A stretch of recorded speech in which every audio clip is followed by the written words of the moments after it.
Hi everyone, Tom Parks here with Annex Wealth Management's What's That?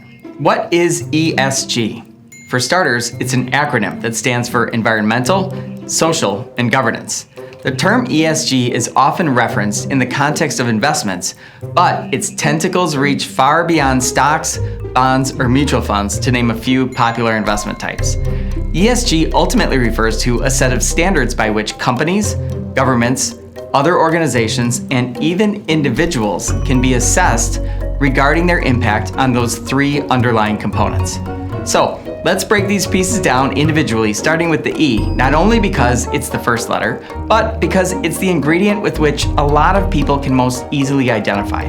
The environmental component of an ESG score generally focuses on how the person or entity that is being assessed performs as a steward of nature. Pollution, energy consumption, raw material use, and perceived impact on climate change are among the many factors that contribute to the E portion of the score.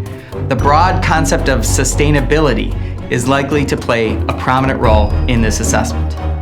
The S, or social ingredient, of an ESG score examines the impact a company or government entity has on employees, members of the broader community, and so-called stakeholders who can be affected by their activities. Think of the S as an examination of how relationships among individuals, communities, and organizations impact one another. Whether you are perceived to be helping or hurting marginalized people, for example, could play a role in the social score you receive. Are you a top workplace, or do you have a bunch of negative reviews about how you treat your employees, coworkers, or society in general?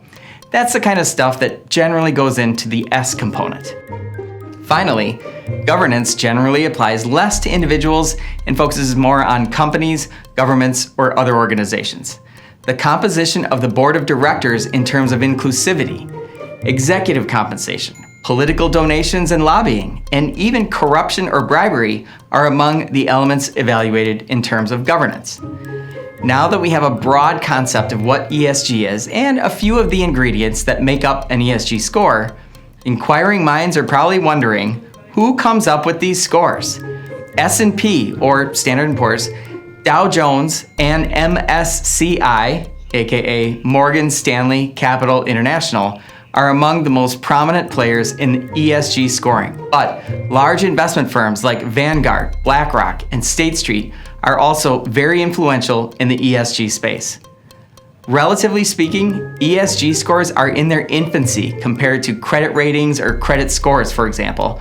But I wouldn't be surprised if you start hearing more about them in the coming years. Whether a company, organization, or individual is granted a positive or negative ESG score could end up impacting their reputation, ability to secure financing, or even maintain their insurance, depending on the perceived risk associated with their activities.